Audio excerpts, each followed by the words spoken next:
Oke, kali ini kita bakal bahas sebuah kasus yang bikin pusing banyak orang. Bayangin, ada perusahaan super besar bangkrut. Nah, pertanyaannya, ini murni sial dalam bisnis atau ada unsur pidananya? Yuk kita bedah bareng-bareng. Jadi, cerita ini dimulai dari ambruknya sebuah nama besar di industri tekstil. Siapa lagi kalau bukan PT Sritex, yang dulu dikenal sebagai salah satu yang terbesar loh di Asia Tenggara.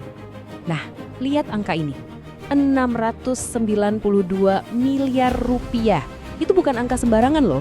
Ini adalah dugaan kerugian negara dan itu baru dari 2 bank daerah aja yang terseret dalam kasus kredit Sritex. Kebayang nggak gedenya? Dan di balik angka-angka fantastis itu, ada dampak yang jauh lebih menyedihkan. Bayangin, lebih dari 10.000 karyawan kehilangan pekerjaan pas perusahaan ini bangkrut di Oktober 2024. Tapi ternyata ceritanya nggak cuma soal bisnis yang gagal. Nah, inilah inti masalahnya. Apakah ini cuma kegagalan bisnis yang super parah atau sebetulnya ada kejahatan yang direncanakan di baliknya? Pertanyaan inilah yang sekarang coba dipecahkan oleh penyidik dan pengadilan, apalagi para petingginya udah dihadapkan sama dakwaan yang serius. Oke, sekarang kita coba lihat dari satu sisi dulu ya. Kita bedah argumen dari pihak penuntut, dalam hal ini Kejaksaan Agung. Menurut mereka, apa sih yang sebenarnya terjadi? Ada 3 nama besar yang jadi pusat perhatian di kasus ini. Ada CEO Sritex, Iwan Setiawan Lukminto, terus ada juga Dirut Bank DKI, Zainuddin Mapa, dan Kepala Divisi Bank BJB, Diki Syahbandinata. Nah, mereka inilah yang ditahan dengan tuduhan berkomplot yang akhirnya bikin bank-bank daerah itu rugi besar. Menurut jaksa, masalah utamanya tuh di sini. Pinjaman ini katanya dikasih gitu aja tanpa analisis yang benar. Dan bahkan diduga melanggar prosedur standar perbankan. Dan bukan cuma itu, ada tanda bahaya yang jelas banget, tapi katanya diabaikan. Sritex itu peringkat kreditnya BB-. Artinya apa? Artinya risikonya tinggi banget buat gagal bayar. Padahal normalnya nih ya, untuk kredit tanpa agunan, bank itu minta peringkat minimal A. Jomplang banget kan? Ini nih yang bikin kasusnya makin runyam. Uang pinjaman yang seharusnya dipakai buat modal kerja, sama Sritex diduga malah dipakai buat bayar utang lama dan beli tanah yang gak produktif. Jelas-jelas ini penyimpangan dari tujuan awal pinjaman kan? Ini inti dari tuduhan pidananya. Tapi, tunggu dulu, ceritanya nggak sesederhana itu. Dari pihak pembela, sudut pandangnya beda 180 derajat. Mereka bilang, ini tuh murni resiko bisnis, bukan kejahatan. Gimana cara mereka ngebangun argumen ini? Yuk kita lihat. Senjata utama mereka adalah konsep hukum yang namanya Business Judgment Rule.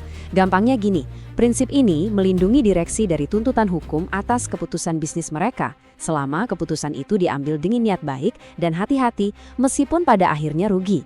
Jadi kata mereka, para direksi ini cuma mengambil risiko yang wajar dalam dunia bisnis. Dan argumen ini dikuatin sama para ahli hukum. Salah satunya, Prof. Muzakir bilang kalau sampai bangkir di penjara cuma gara-gara kreditnya macet, itu namanya zolim. Menurut mereka, ini masalah perdata, bukan pidana. Jangan sampai hukum pidana masuk terlalu jauh ke urusan bisnis. Jadi kalau kita rangkum, pembelaan mereka tuh begini. Pertama, semua prosedur udah diikutin kok, termasuk prinsip 4 mata, di mana keputusan harus diverifikasi berlapis. Kedua, keputusan bank itu berdasarkan laporan keuangan Sritex yang sudah diaudit. Ketiga, kreditnya macet ya karena kondisi pasar, bukan karena ada niat jahat. Jadi, kesimpulannya, ini murni masalah perdata atau wan prestasi, bukan urusan polisi. Nah kan, bingung kan? Kita punya satu kejadian yang sama, tapi dilihat dari 2 kacamata yang sama sekali berbeda. Satu bilang pidana, satu lagi bilang risiko bisnis.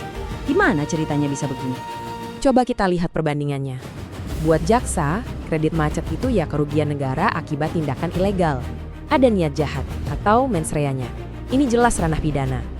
Tapi buat pembela, kredit macet itu ya resiko biasa di dunia perbankan. Keputusan diambil dengan niat baik, tapi apes aja. Jadi ini urusan perdata.